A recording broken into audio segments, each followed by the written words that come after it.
Okay, so you want to own an apartment building. Buy a property, fill it with tenants, collect rent every month, and watch the cash roll in. People always need a place to live. Leases renew, the building sits there whether the economy is booming or weak. It sounds safer than a restaurant, simpler than a factory, and easier to understand than a bank. That is the dream. The problem is what happens between the dream and the reality. An apartment building is not just a pile of units with rent checks attached. It is a leveraged operating business wrapped inside a piece of real estate. It sells housing, yes, but it also sells location, safety, maintenance, convenience, and stability. At the same time, it consumes debt service, repairs, insurance, taxes, payroll, utilities, turnover costs, regulation, and capital expenditure. On paper, it can look like passive income. In practice, it often behaves like a machine that works beautifully until one or two variables move against you. That is why this business attracts everyone from first-time landlords to pension funds, private equity firms, insurance companies, family offices, and giant real estate investment trusts. The visible asset is simple. The economic system underneath it is not. The ownership fantasy usually begins with a basic idea. A tenant pays rent every month. Multiply that by 20 units, 80 units, or 300 units, and the income starts to look enormous. Maybe rents rise a little each year. Maybe you renovate a few units and charge more. Maybe the neighborhood improves and the building becomes more valuable, while tenants cover most of the mortgage. It sounds almost unfairly good. Then the first complication appears, before closing: debt. You usually do not buy the building with cash. Even wealthy owners rarely want to tie up all their own money in one asset. So the business starts with financing. A lender underwrites the deal based on purchase price, net operating income, property condition, local rents, vacancy, taxes, insurance, and your plan for the building. What matters immediately is not just whether the property looks attractive. What matters is whether the income can support the debt. That distinction changes everything. In apartment ownership, the building value often flows from income rather than the other way around. A rough shorthand used throughout commercial real estate is the capitalization rate, or cap rate. In plain language, it is the unlevered return the property produces based on its current net operating income. If a building generates $1 million a year of net operating income and trades at a 5% cap rate, that implies a value around $20 million. The same building at a 7% cap rate would be worth much less. Small changes in rates can reshape value fast. That means apartment owners are not only making a bet on rents and occupancy, they're also making a bet on financing conditions, local supply, regulatory risk, maintenance needs, and the pricing environment for income-producing property. Before you even reach that point, there's the gatekeeping process. Unlike opening a small online store, apartment ownership sits inside a system of lenders, brokers, inspectors, title companies, insurers, municipalities, housing codes, fair housing rules, zoning laws, and often rent regulations. Money alone is not enough. The seller has to agree, the lender has to approve, insurance has to be placed, the title must be clean, the city may require certificates, inspections, lead paint compliance, elevator permits, fire safety compliance, accessibility rules, and registration of rental units. In some markets, a future rent increase is constrained by law. In others, eviction timelines can stretch for months. The real business begins before the first tenant calls with a maintenance issue. Now, consider the entry price. Suppose you want a modest 60-unit suburban apartment building in a decent market. The list price might be $10 million in one city, $15 million in another, and far higher in supply-constrained coastal markets. A larger institutional quality building can run into the tens or hundreds of millions of dollars. But the purchase price is only the headline number. Add due diligence, physical inspections, environmental reviews, legal work, appraisal fees, loan fees, rate lock costs, title insurance, survey costs, transfer taxes, and closing expenses. All land before the property starts working for you. If the plan involves renovations, you may also need fresh capital for unit upgrades, lobby improvements, roofs, parking lots, plumbing repairs, elevators, boilers, or HVAC systems. Then there's working capital. An apartment owner who closes with no cash cushion is not an investor. That is a future emergency. A realistic acquisition might look like this. Purchase price $12 million. Closing and financing costs perhaps $300,000 to $600,000. Initial repair and upgrade budget $1 million. Operating reserves another few $100,000. Suddenly, the all-in requirement is materially above the sticker price. Most owners solve that with a capital stack. The stack usually starts with equity and debt. Maybe the bank lends 65 to 75% of the cost, and the buyer contributes the rest. On a $12 million purchase, a 70% loan means $8.4 million of debt and $3.6 million of equity before closing costs and renovation reserves. Add those extra needs, and the actual equity check may climb closer to $5 million. The financing can be fixed rate or floating rate, short-term or long-term, recourse or non-recourse, interest only for a while or fully amortizing from day one. Those details sound technical. They are really the skeleton of the business. Recourse means the lender may have claims against you beyond the property itself. Non-recourse limits that exposure, but often comes with stricter structure and carve-outs. Fixed-rate debt protects you from rate jumps, but can be more expensive up front. Floating-rate debt may look attractive during easy money periods, then become brutal when rates rise. Interest-only payments improve short-term cash flow, yet they also delay the discipline of paying principal. Every financing choice changes the risk profile. Once the building is yours, the obvious revenue stream is rent. But when apartment economics become clearer when you see the full revenue stack, base rent is the first layer. That is what people think of immediately, monthly rent collected from occupied units. In a healthy market, it's the dominant income source. Yet strong operators usually build additional revenue around it. Parking can produce meaningful cash, especially in urban buildings with limited spaces. Storage lockers may be rented separately. Laundry rooms can contribute income. Pet fees and pet rent add another layer. Application fees, late fees where legally permitted, utility reimbursements, furnished unit premiums, package lockers, amenity fees, and short-term premiums on renovated units all expand the revenue system. In some properties, internet or cable partnerships create small but recurring income lines. A building with ground floor or rooftop telecom access may have still more sources.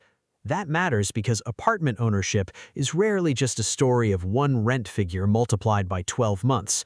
The quality of the revenue also matters. Some income is contractual and recurring, some depends on turnover, some is politically exposed, some can disappear if the market softens or regulators intervene. Base rent tends to be steadier than application fees. Parking may be resilient in one neighborhood and weak in another. Utility reimbursement only works if your leases and local rules allow it. A smart owner wants layered income, but also needs to know which parts are durable.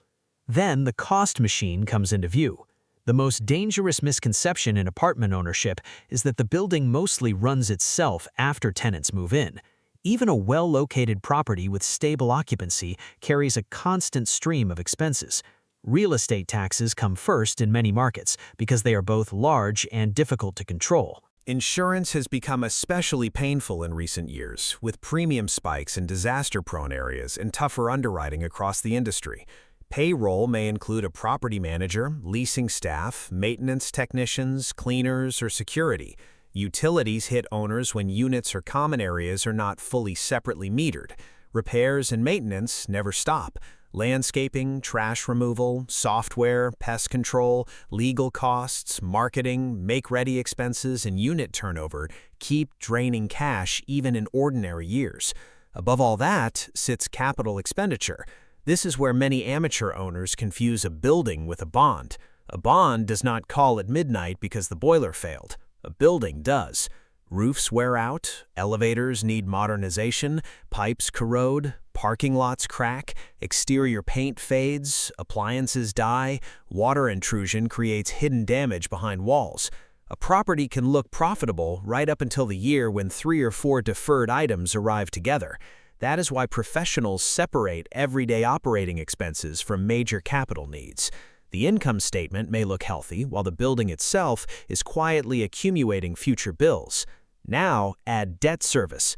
Net operating income, or NOI, is what remains after operating expenses but before debt service, income taxes, and capital structure decisions. It is one of the central figures in apartment economics because lenders, buyers, and sellers all watch it closely. Yet owners do not live on NOI, they live on cash flow after debt. This is the structural shift from real estate theory to ownership reality. A building can show attractive NOI and still produce disappointing cash flow if the debt is heavy or expensive. The opposite can also happen for a while. Cheap financing can make a mediocre building appear healthier than it really is. In apartment ownership, leverage magnifies both intelligence and mistakes. That brings us to the central trap. The main trap in this business is simple to state and painful to experience. Apartment buildings are valued as stable income assets, so buyers often use debt to amplify returns. That works well when occupancy holds, rents rise, and capital remains available. The trouble begins when financing costs, capital expenditures, or regulation rise faster than rent growth. Suddenly, the same stability story turns into a squeeze. Tenants cannot absorb unlimited increases. The lender still wants payment. The roof still needs replacement. Taxes and insurance still arrive. Cash flow tightens from both sides. In other words, the building can be full and the owner can still feel poor. A normal year can hide that problem. A stressed year exposes it. Look at the bargaining power inside the system. Tenants obviously matter, but so do other stakeholders. Municipalities can reassess values and raise taxes. Insurers can reprice risk in one renewal cycle. Utility providers can raise costs. Contractors gain leverage during labor shortages. In rent-regulated markets, lawmakers influence pricing power directly. In soft rental markets, tenants gain power because moving incentives, concessions, and free month offers become necessary to keep occupancy up. The owner controls the property, but not the wider environment around it. The business becomes clearer when one variable changes. Imagine a 100-unit building with average monthly rent of $1,800. At full occupancy, gross potential rent is about $2.16 million a year. Assume economic occupancy after normal vacancy and bad debt of 95%, giving roughly $2.05 million of effective rental income. Add another $150,000 from parking, laundry, pet fees, and other sources. Total effective revenue reaches about $2.2 million. Now subtract operating expenses. Property taxes might run $260,000.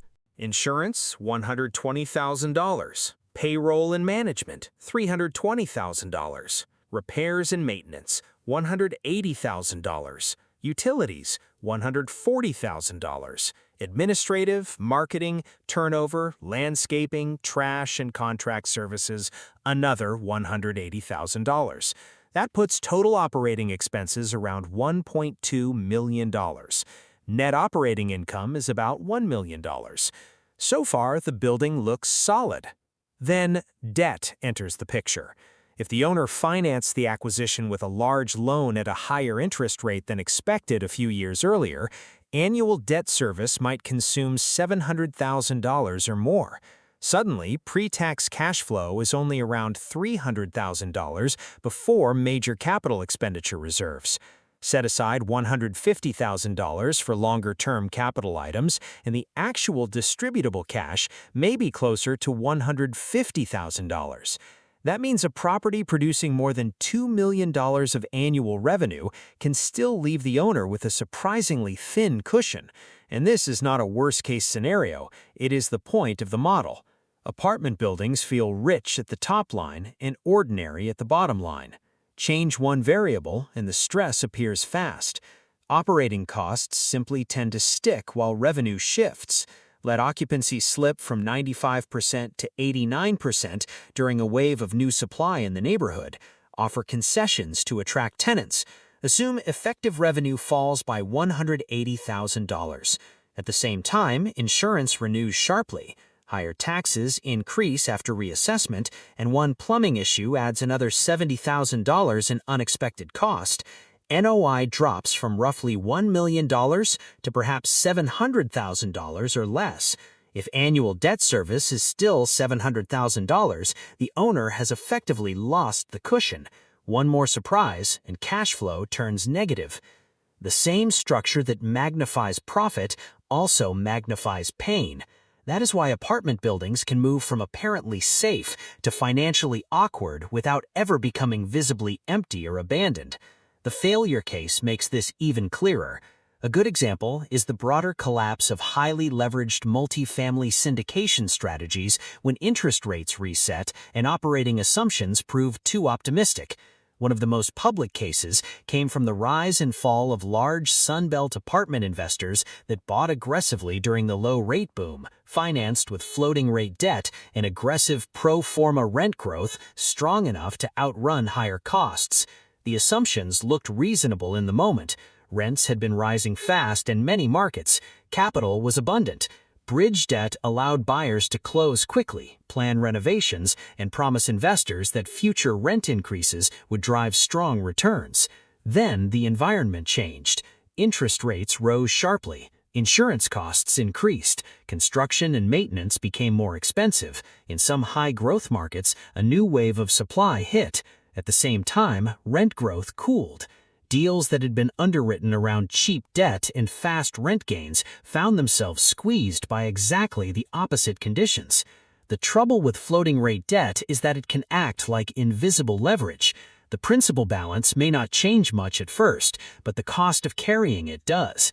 If a property was acquired at a very low cap rate on the assumption that rents would rise and refinancing would remain easy, higher debt service can erase the margin quickly.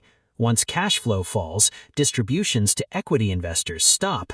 If reserves are thin, capital calls follow. And if the exit value is lower because cap rates have expanded, even a sale may not rescue the equity. This pattern showed up repeatedly across the post-2022 apartment market, especially among sponsors that relied on short-term floating-rate loans, aggressive pro forma rent growth, and limited room for error. Some assets were recapitalized, some were sold at disappointing values, some moved toward default or distressed restructuring. The lesson was not that apartment demand disappeared, it was that good demand does not protect a fragile capital structure. There is an older and broader version of the same lesson in many real estate cycles. In the savings and loan era during the early 1990s, property downturn in the 2008 financial crisis, and again during the rapid rate shock after 2022, owners who entered with too much leverage or unrealistic exit assumptions discovered the same truth. Real estate rarely fails because walls stop standing. It fails because the cash flow, the debt, and the timetable stop matching. Now consider the success case. Apartment ownership can work extremely well, and one reason is that housing demand is persistent. A useful operator to study is Equity Residential, one of the most established multifamily REITs in the United States. The company built a strategy around scale, professional management, high-quality portfolios in supply-constrained urban markets, and disciplined capital allocation. That does not mean every year is easy. It means the structure is stronger. Scale changes the economics. A large operator can negotiate better service contracts, spread technology and management systems across many properties, and access debt and equity capital more efficiently than a small owner. Geographic concentration in strong markets can help occupancy and rent growth, though it can also introduce local risk. Professional revenue management improves pricing. Preventative maintenance tends to reduce chaos. A public REIT also has more ways to raise capital, recycle assets, and manage leverage compared with a small owner who depends on one bank and one building. The key point is not that big always wins. It is that strong apartment performance often comes from a combination of location quality, balance sheet, discipline, operating consistency, and capital access. The tide under the boat matters. When urban incomes are strong, housing supply is constrained, and financing is available on reasonable terms, high-quality operators can compound value for years. They're not succeeding because apartments are magically passive. They're succeeding because they are better at running the machine. Another success pattern appears in value-add investing when it is done carefully.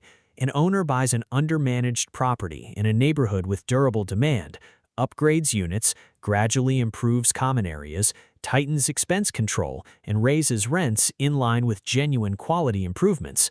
The upside comes not from fantasy numbers, but from operational execution. When the purchase basis is sensible and leverage is moderate, that strategy can create real value. When the buyer overpays and assumes impossible rent jumps, it becomes speculation disguised as renovation. At this point, the building should be redefined clearly.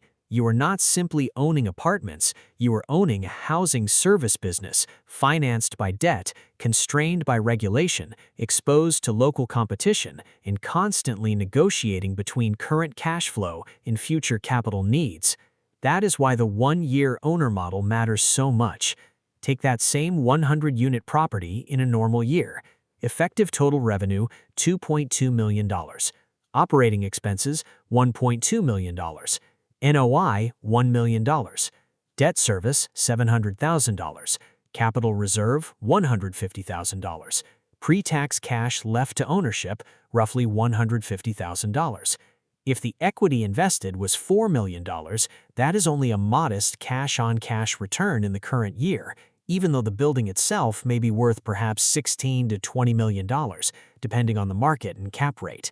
This is where many new investors get confused. A valuable building is not the same thing as a high cash yielding building. A great deal of the wealth case often depends on loan amortization, rent growth over time, and future resale value. Now stress the year. Lower occupancy and concessions reduce revenue by $180,000. Insurance rises by $40,000. Taxes rise by $30,000. Unexpected repairs add $70,000. NOI falls from $1 million to about $680,000. Debt service remains $700,000. Capital needs do not vanish. The owner is now effectively feeding the building rather than taking money out of it. Nothing dramatic had to happen. No fire, no scandal, no total collapse in housing demand. Just a few ordinary forms of pressure arriving together. That is the structural trap in apartment ownership. The business looks defensive because people need shelter. The capital structure can still be fragile. Future pressure adds another layer. Apartment owners now operate in a world shaped by higher interest rate sensitivity, insurance repricing, climate exposure, stricter building standards in some jurisdictions, and political pressure over housing affordability. In many markets, supply growth can temporarily soften rents, even while long-term housing shortages remain real. Technology also changes operations through smart locks, centralized leasing, pricing software, and maintenance systems. But technology does not repeal the laws of debt service or roofing costs. One especially important structural shift is the relationship between interest rates and value. During low-rate years, investors often accepted lower cap rates because safer income looked scarce and financing was cheap. When rates rise, buyers typically demand higher returns. That pushes values lower unless NOI grows enough to offset the shift. An apartment owner may therefore experience a strange outcome. The property can remain operationally decent while its market value declines because the capital markets changed. This is one reason sophisticated investors still buy apartment buildings, even when current cash flow is not spectacular. They may be underwriting long-term inflation protection, land scarcity, redevelopment potential, population growth, or future operational improvement. Some are buying a bond-like income stream. Others are buying embedded upside in the dirt underneath the building. In major cities, the land can eventually matter almost as much as the current rent roll. That, however, is not a free pass. It is a reminder that the visible rental business and the invisible capital markets business are intertwined. There is also the human side. Apartment ownership is not just spreadsheets and cap rates. Every number in the rent roll is a household. Maintenance delays affect real lives. An aggressive rent strategy can collide with politics and community backlash. Evictions are economically important and socially sensitive. A building with poor service quality may lose tenants even in a strong market. Reputation matters more than some investors assume. So does professionalism. Well-run buildings usually share a few traits. They budget conservatively, they respect reserves, they monitor turnover costs carefully, they keep maintenance from becoming deferred disaster, they understand local regulation before making promises to investors. They avoid assuming that every renovation instantly justifies a giant rent increase. Most important, they know the difference between yield created by operations and yield manufactured by leverage. That difference separates durable owners from temporary promoters. None of this means an apartment building is automatically a good or bad investment. The outcome depends on location, purchase price, financing terms, regulation, management quality, supply conditions, and timing. Numbers move, insurance markets change, tax policy changes, interest rates change. This is an explanation of the machine, not advice to buy one. So, what are you really buying when you buy an apartment building? At first glance, it looks like a collection of doors, kitchens, hallways, and monthly rent checks. It seems like a simple cash machine, backed by an essential human need. But the longer you own it, the more the deeper structure reveals itself. The real business is a flow of housing income balanced against debt, expenses, regulation, and relentless physical upkeep. Its returns can be steady, but they are rarely effortless. Its risks are quieter than a tech startup's, yet often more persistent. A full building can still disappoint, a mediocre year can still damage value, and a property that looks boring from the street can become a powerful long-term asset in the hands of an owner who understands financing, reserves, operations, and patience. You thought you were buying an apartment building. What you were really buying was a leveraged housing income system that only works when rent costs, capital, and time remain in balance.